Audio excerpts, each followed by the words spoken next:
பிரகாஷ் அவர்கள் வந்து என்னோட தனிப்பட்ட குடும்ப விஷயங்களை வந்து நீங்க வந்து பொதுவியல்ல வந்து பேசாதீங்க, பர்சனலா இருக்கிறத நீங்க எதுக்கு பேசுறீங்க அப்படின்ற மாதிரி ஒரு அறிக்கை விட்டுருக்காரு. இல்ல ஒரு செலிபிரிட்டி அப்படின்னு சொல்லும்போது நம்ம எல்லாருக்கும் வந்து அவங்களுடைய குடும்பத்துல என்ன நடக்குது, அவங்க என்ன பண்றாங்க அப்படின்னு பாக்குறதுல வந்து ஒரு ஆர்வம் வந்து இருக்கதான் செய்யும். இப்போ நயன்தாரா விக்னேஷ் சிவனுடைய கல்யாணம் வந்துட்டு எவ்வளவு பரபரப்பா அந்த வீடியோ நம்ம பாத்துற மாட்டோமா அப்படின்னு சொல்லி எத்தனை பேர் ஏங்கிட்டு இருந்தாங்க இல்லையா, அதெல்லாம் மட்டும் ஏத்துக்கிறாங்க இல்லையா.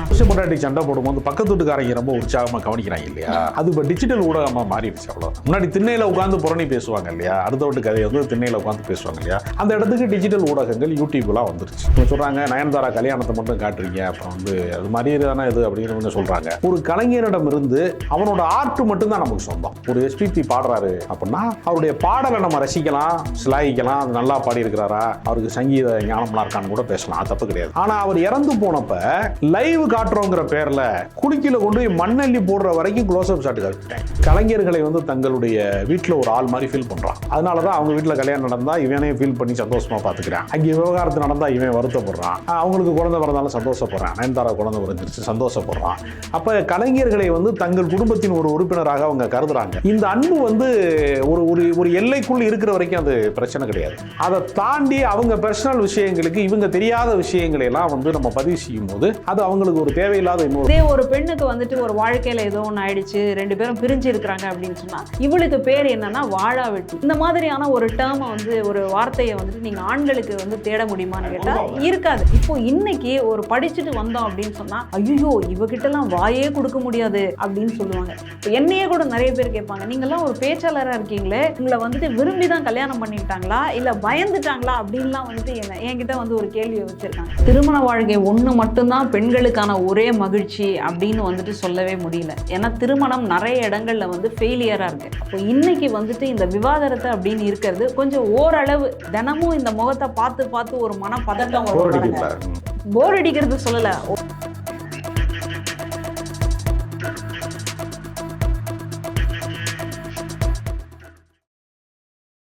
வாகை தமிழ் நேயர்களுக்கு வணக்கம். இன்று நம்ம நிகழ்ச்சியில நம்மோடு இணைந்திருக்கிறார்கள் அரசியல் விமர்சகர் திரு ராஜகம்பீரன் அவர்கள் மற்றும் பேராசிரியர் மஞ்சுளா அவர்கள். வணக்கம். ஜிவி பிரகாஷ் அவர்கள் வந்து என்னோட தனிப்பட்ட குடும்ப விஷயங்களை வந்து நீங்க வந்து பொதுவியல்ல வந்து பேசாதீங்க, இதெல்லாம் தமிழர் மாண்பா, எனக்கும் பர்சனலா இருக்கிறத நீங்க எதுக்கு பேசுறீங்க அப்படின்ற மாதிரி ஒரு அறிக்கை விட்டுருக்காரு. இதை பேசலாமா பேசக்கூடாதா, ஏன் அப்படி சொல்லியிருக்காரு? இல்ல ஒரு செலிபிரிட்டி அப்படின்னு சொல்லும்போது நம்ம எல்லாருக்கும் வந்து அவங்களுடைய குடும்பத்துல என்ன நடக்குது, அவங்க என்ன பண்றாங்க அப்படின்னு பாக்குறதுல வந்து ஒரு ஆர்வம் வந்து இருக்கதான் செய்யுது. அவங்களுடைய கல்யாணமாகட்டும், அவங்களுடைய காதலாகட்டும், அவங்களுடைய ஒரு இசை வெளியீடாகட்டும், அவங்களுடைய குழந்தையாகட்டும், என்ன நடக்குது ஒன்றும் வேணாம். இப்போ நயன்தாரா இவங்க விக்னேஷ் சிவனுடைய கல்யாணம் வந்துட்டு எவ்வளோ பரபரப்பா அந்த வீடியோ நம்ம பாத்துற மாட்டோமா அப்படின்னு சொல்லி எத்தனை பேர் ஏங்கிட்டு இருந்தாங்க இல்லையா, அதெல்லாம் மட்டும் ஏத்துக்கிறாங்க இல்லையா. ஆனா மேம் இப்போ பாத்தீங்கன்னா ஒரு நார்மலா இருக்கக்கூடிய குடும்பத்திலே வந்து இப்போ கணவனுக்கும் மனைவிக்கும் சண்டை நடக்குதுன்னா அவங்க ரெண்டு பேருக்குள்ள நடக்குது, இதுல நான் போய் தலையிடக்கூடாதுன்னு பையனோட அம்மாவா இருந்தாலும் இப்படிலாம் சொல்றாங்க. அப்படி அந்த விஷயத்துல வந்து இப்ப அது அவங்க ரெண்டு பேருக்கும் உள்ள தனிப்பட்ட விஷயம், இதுல நம்ம பேசுறதுக்கு நம்ம இல்ல. புருஷ பொண்டாட்டி சண்டை போடும்போது பக்கத்து வீட்டுக்காரங்க ரொம்ப உற்சாகமா கவனிக்கிறாங்க இல்லையா, அது இப்போ டிஜிட்டல் ஊடகமா மாறிடுச்சு. அவ்வளவுதான். முன்னாடி திண்ணையில உட்காந்து புரணி பேசுவாங்க இல்லையா, அடுத்த வீட்டு கதையை வந்து திண்ணையில உட்காந்து பேசுவாங்க இல்லையா, அந்த இடத்துக்கு டிஜிட்டல் ஊடகங்கள் யூடியூப்லாம் வந்துருச்சு. அப்போ அவங்க விஷயம் பேசலாமா பேசக்கூடாதுன்னா அவங்களுடைய சொல்கிறாங்க நயன்தாரா கல்யாணத்தை மட்டும் காட்டுறீங்க, அப்புறம் வந்து அது மாதிரி தானே இது அப்படின்னு வந்து சொல்கிறாங்க. ஆனால் என்னுடைய கருத்து என்னென்னா, ஒரு கலைஞரிடம் இருந்து அவனோட ஆர்ட் மட்டும்தான் நமக்கு சொந்தம். ஒரு எஸ்பிபி பாடுறாரு அப்படின்னா அவருடைய பாடலை நம்ம ரசிக்கலாம், சிலாயிக்கலாம், அது நல்லா பாடியிருக்கிறாரா, அவருக்கு சங்கீத ஞானம்லாம் இருக்கான்னு கூட பேசலாம், அது தப்பு கிடையாது. ஆனால் அவர் இறந்து போனப்போ அவர் வருத்தப்படுறது, அனுதாபம் தெரிவிக்கிறது வேற. லைவ் காட்டுறோங்கிற பேரில் குளிக்கில கொண்டு மண்ணள்ளி போடுற வரைக்கும் க்ளோஸ் அப் ஷாட் காட்டிட்டாங்க. இது எவ்வளோ பெரிய அது ராஜா ஒரு. அப்போ அந்த குடும்பத்திற்குன்னு ஒரு பிரைவசி இருக்கும்ல, அது ஒரு துயரமான ஒரு விஷயம். ரொம்ப அத்துமீறி வந்து கேமரா வந்து எந்த எல்லை வரைக்கும் போகணும் அப்படிங்கிற ஒரு எல்லை இருக்கு இல்லையா, அந்த எல்லையை தாண்டி பிரவேசிக்கிறாங்களோ ஊடகங்கள் அப்படிங்கிறது. ஏன்னா சமீபத்தில் கூட பார்த்தீங்கன்னா நடிகர்களுடைய மரணங்கள் நிகழ்ந்த போதெல்லாம், மாரிமுத்து, மகிழ்ச்சாமி போன்றவருடைய மரணம் நிகழ்ந்த போதெல்லாம் ரொம்ப அளவுக்கு அதிகமாக ஊடகங்கள் வந்து அவங்களுடைய பிரைவசியை பாதித்ததாக ஒரு கருத்து ஒன்று இருக்குது. அப்போ இது வந்து நமக்கு நம்முடைய எல்லை என்ன அப்படிங்கிறது தாண்டி போகிறாங்களோ அப்படிங்கிற கருத்தை தான் ஜிவி பிரகாஷ் வந்து ஒரு சொல்கிறார். ஏன்னா உண்மையிலேயே என்ன பிரச்சனை இருக்குங்கிறது அவங்க ரெண்டு பேருக்கு தான் தெரியும். தேர்ட் பர்சன் யாருக்குமே தெரியாது. அப்போ தேர்ட் பர்சன் கருத்து சொல்ல ஆரம்பிக்கிறது அப்படிங்கிற இடத்துல பல டிஜிட்டல் ஊடகங்கள் வந்து திரும்ப திரும்ப அதை பேசிக்கிட்டே இருக்கிறாங்க. அது ஒவ்வொருத்தரும் ஒரு குற்றச்சாட்டை சொல்லிக்கிட்டே இருக்கிறாங்க. அது அவங்க மனசை காயப்படுத்தும். ஏன்னா அந்த வீடியோ எப்போவுமே இருக்கும். அந்த பிரச்சனை வந்து அவங்கள கடந்து போயிடுவாங்க 2 பேருமே. இந்த வீடியோ எப்போவுமே இருக்கும். அது ஒரு மாறாத களங்கமாகவோ அல்லது மாறாத அவதூறாகவோ அல்லது மாறாத வழியாகவோ துயரமாகவோ அவர்களுக்கு எப்பொழுதுமே இருக்கக்கூடும். இல்லை, ஒரு குடும்ப வாழ்க்கை அப்படின்னு சொல்றதுனால அதுக்குள்ள ஏதாவது சிக்கல் வந்ததுன்னா ஒரு குடும்ப வாழ்க்கையில இருக்கிற இன்னொருத்தர் வந்து ஒரு ஐடியா கொடுக்கலாமோ அப்படின்ற மாதிரியான ஒரு சிந்தனை. நீங்க சொன்னீங்க அந்த மாதிரி நயன்தாராவோட குடும்பத்துல வந்து இப்ப அவங்களே வந்து சொல்றாங்க. அதே மாதிரி பாத்தீங்கன்னா சார், அவங்க நயன்தாராவோட மேரேஜ் எல்லாம் வந்து நெட்ஃபிளிக்ஸ்ல அவங்களே ரிலீஸ் பண்றதாகவும், தின்சிகா அவர்களோட மேரேஜா இருக்கட்டும் அவங்களே வந்து நெட்ஃபிளிக்ஸ்ல வந்து போடுறதா சொல்றாங்க. ஸோ அந்த மாதிரி மூவியாவே ஒரு அப்படிலாம் கிரியேட் பண்ணி போடணும் அப்படின்னு சொல்றாங்க. ஸோ இதை இப்போ இந்த மாதிரியான நெகட்டிவா சொல்றதுக்கும் அவங்க வந்து வேறுபாடு பாக்குறாங்க. ஸோ இதை நீங்க எப்படி பாக்குறீங்க? அது 2 விஷயம் இருக்கிறது. கலைஞர்களை வந்து தங்களுடைய வீட்டில் ஒரு ஆள் மாதிரி ஃபீல் பண்ணுறான். அதனால தான் அவங்க வீட்டில் கல்யாணம் நடந்தால் இவனே ஃபீல் பண்ணி சந்தோஷமாக பார்த்துக்கிறான். அங்கே விவகாரத்து நடந்தால் இவன் வருத்தப்படுறான். அவங்களுக்கு குழந்தை பிறந்தாலும் சந்தோஷப்படுறான். நயன்தாரா குழந்தை பிறந்துருச்சு சந்தோஷப்படுறான். அப்போ கலைஞர்களை வந்து தங்கள் குடும்பத்தின் ஒரு உறுப்பினராக அவங்க கருதுறாங்க. இந்த அன்பு வந்து ஒரு எல்லைக்குள் இருக்கிற வரைக்கும் அது பிரச்சனை கிடையாது. அதை தாண்டி அவங்க பர்சனல் விஷயங்களுக்கு இவங்க தெரியாத விஷயங்களை எல்லாம் வந்து நம்ம பதிவு செய்யும் போது அது அவங்களுக்கு ஒரு தேவையில்லாத இன்னொரு பிரச்சனை. இப்போ இவங்க சொல்கிறாங்க பொதுவெளியில் வந்து இந்த பிரச்சனை பேசுகிறதுல வந்து அவங்களுக்கு தீர்வு கூட கிடைக்கலான்னா, இப்போ நமக்கு வந்து உடம்புல ஒரு திடீர்னு ஒரு வலி ஏற்படுது அப்படின்னா நம்ம டாக்டர்கிட்ட தான் டிஸ்கஸ் பண்ண முடியும். பக்கத்தில் இருக்கிற ஆள்கிட்ட போய் எனக்கு ஏன் அது வலிக்குது அப்படின்னு சொன்னால் அவருக்கு என்ன தெரியும்? அவருக்கு அவர் ஏதாவது தேய்ச்சி விடு, தைலம் வாங்கி தேய்ச்சி விடுன்னு சொல்லுவார். அது நடைமுறையில் சரியாக இருக்குமான்னு தெரியாது இல்லையா? அப்போ துறை சார்ந்த அறிஞர்கள் ஒருத்தருடைய பிரச்சனையை அவங்களுக்கு பர்சனலாக நம்பிக்கைக்குரிய ஒருத்தட்ட தான் அவங்க சொல்லுவாங்க. பொது ஊடகத்தில் எப்படின்னு சொல்ல முடியாது இல்லையா? பர்சனலாக ஏதோ ஒரு மனத்தாங்கல் இருக்குது அப்படின்னா எல்லாருக்கும் அதை சொல்ல முடியாது இல்லையா? ஏன்னா மனவிலக்கு பெற்றவர்களுக்கு இன்னொரு வாழ்க்கை இருக்கக்கூடும். இன்னொரு வேறு திருமணம் பண்ணிக்கலாம் அல்லது வேறு ஒரு வாழ்க்கை இருக்கலாம், இல்லாமலும் இருக்கலாம், சொல்ல முடியாது இல்லையா? அப்போ அதுக்கு இதெல்லாம் தடையாயிரும். அவரை பற்றி வந்து ஒரு கேரக்டர் ரீதியாக வந்து தப்பாக சொல்கிறது மூலமாக அப்போ அவருடைய எதிர்காலத்தை அது பாதிக்கும். அப்படிங்கிறதுனால தான் அதை பேசக்கூடாது அப்படிங்கிற ஒரு பிரபலங்களாக இல்லாத பட்சத்தில் தனிநபராக நார்மலாக இருக்கக்கூடிய மனுஷங்களுக்கு இப்போ அவங்க வந்து ஒரு விவாகரத்து அப்படி இருக்குன்னா அதை பெருசாக பேசுறது இல்லையே. ஏன் இவங்களை மட்டும் இப்படி உட்கார்ந்து விவாதிக்கிற அளவு? இல்லை, அது எப்படின்னா தனிப்பட்ட நபர்களுக்குள்ளே இது மாதிரி ஒரு காதலிச்சு கல்யாணம் பண்ணவங்களுக்குள்ள ஒரு விவகாரத்து நடக்குதுன்னா அவங்க நண்பர்கள் சர்க்கிள்குள்ளே அவங்க உறவினர்களுக்குள்ளே அது பேசிட்டு தான் இருப்பாங்க. பொதுவெளியில் தான் அதை பேச மாட்டாங்க. இவங்க விஷயம் பொதுவெளியில் பார்க்கப்படும் என்பதனால பொதுவெளியில் பேசுகிறாங்க. மற்றபடி எல்லாருமே அவர்கள் சார்ந்தவர்கள் வந்து பேசத்தான் செய்கிறாங்க. குடும்ப நல நீதிமன்றங்களில் நிறைய விவகாரத்து வழக்குகள் கூடிக்கொண்டே போகிறது அப்படிங்கிறது உண்மைதான். அதுக்கு என்ன காரணம்னா ஒரு காலகட்டத்தில் ஆண்களை சார்ந்து மட்டுமே பெண்கள் இருந்தாங்க. அதனால் அவங்களுக்கு வேறு வழி இல்லை, வாய்ப்பு இல்லை. கல்லானாலும் கணவன் புல்லானாலும் புருஷன் இருந்தாங்க. அவர்களுக்கு சொத்து கிடையாது, கல்வி கிடையாது, வேலை வாய்ப்பு கிடையாது, பணம் வைத்துக் கொள்ளக்கூடிய அதிகாரம் கிடையாது. பெண்களுக்கு வந்து படி தாண்டவே கூடாதுங்கிற ஒரு எல்லைக்கோடுகள் இருந்தது கடந்த காலங்களில். அதனால் பெண்கள் காம்ப்ரமைஸ் ஆகி கிடந்தாங்க முன்னாடி. இப்போ பெண்கள் கல்வி பெற்றதுனால, வேலை வாய்ப்பு பெற்றதுனால எனக்கு நீ உண்மையாக இருந்தால் தான் நான் உனக்கு உண்மையாக இருப்பேன், நீ எப்படி வேணாலும் இரு, நான் அதுக்காக ஒன்றும் அட்ஜஸ்ட் பண்ணி போக முடியாதுங்கிற போர்க்கொடி தூக்கக்கூடிய இடத்துல வந்து பெண் விடுதலை பல இடங்களில் மன விடுதலையாக மாறிவிட்டதுன்னு சொல்லக்கூடிய. பெண்கள் வந்து கொஞ்சம் அதிகமாக பேசினாலே வாயாடி அப்படின்றாங்க. இதே ஆண்கள் பேசினா என்ன சொல்கிறாங்கன்னா பேச்சாளர், பெரிய பேச்சாளர்ப்பா அப்படின்னு சொல்கிறாங்க.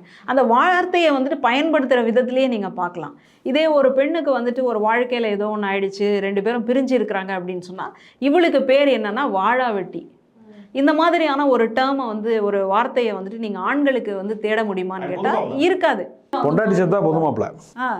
அந்த மாதிரி இருக்கும் பொழுது அப்போ பெண்களுக்கு எதிராக வந்துட்டு இத்தனை வருஷமாக நடந்துகிட்டு இருக்கு. இப்போ இன்னைக்கு ஒரு படிச்சுட்டு வந்தோம் அப்படின்னு சொன்னால் ஐயோ இவகிட்டலாம் வாயே கொடுக்க முடியாது அப்படின்னு சொல்லுவாங்க. இப்போ என்னையே கூட நிறைய பேர் கேட்பாங்க, நீங்கள்லாம் ஒரு பேச்சாளராக இருக்கீங்களே, உங்களை வந்துட்டு விரும்பி தான் கல்யாணம் பண்ணிக்கிட்டாங்களா இல்லை பயந்துட்டாங்களா அப்படின்லாம் வந்துட்டு என்கிட்ட வந்து ஒரு கேள்வியை வச்சுருக்காங்க.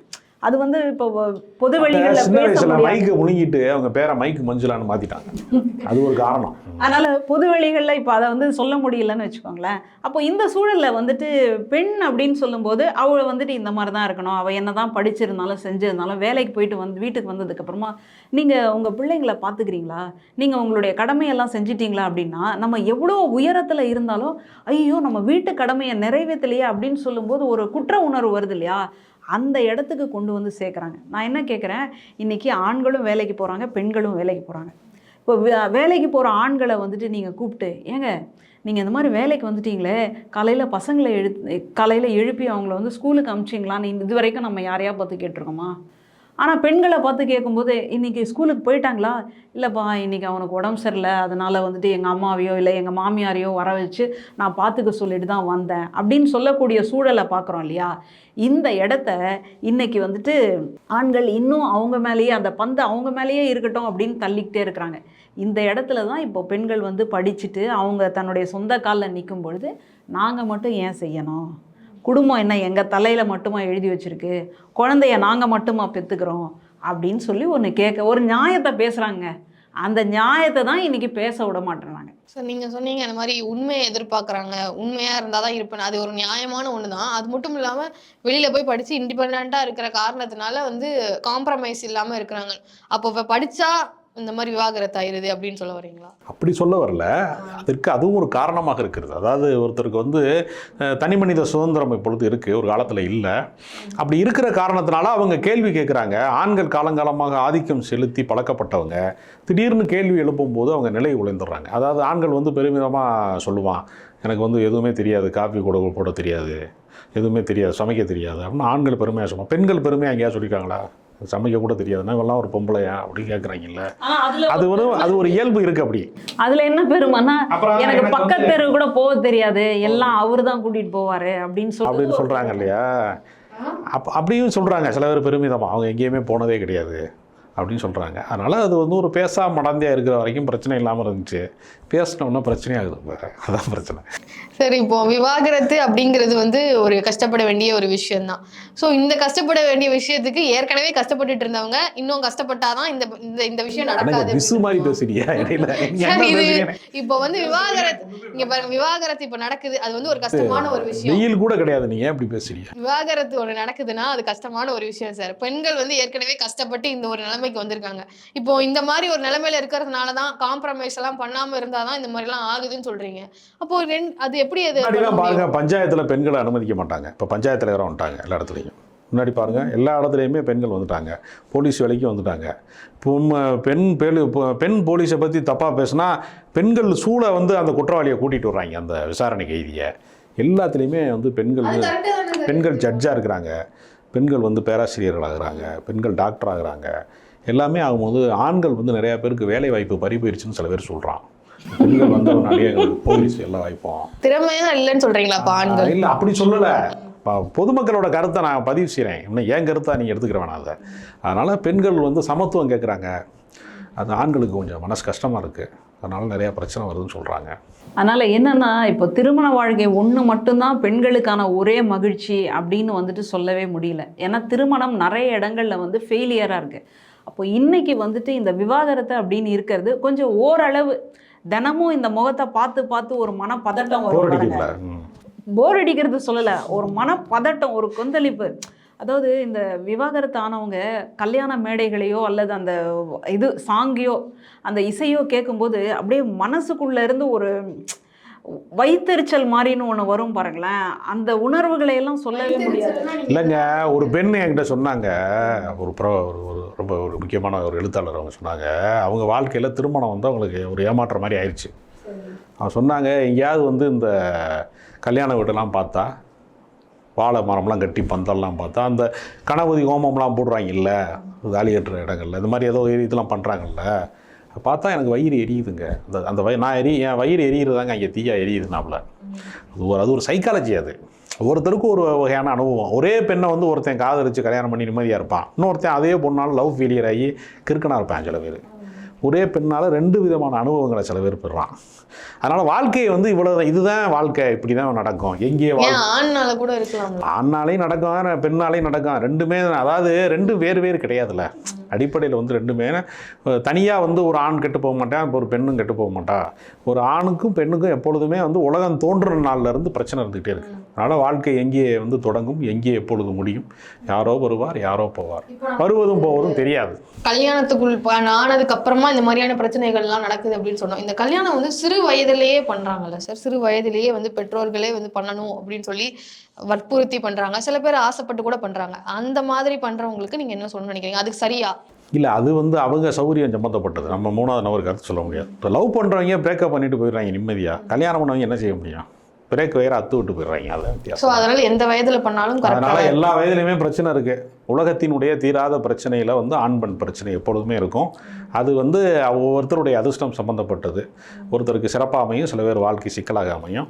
அது அவருடைய தனிமனித பிரச்சனை. அதை வந்து பொது வெளிகளில் நாம் தெரியாத தகவல்களின் வழியாக ஒருவரை காயப்படுத்தக்கூடாதுங்கிறது தான் நம்மளோட கருத்து. தகவலை பகிர்ந்துகிட்டதுக்கு ரொம்ப நன்றி.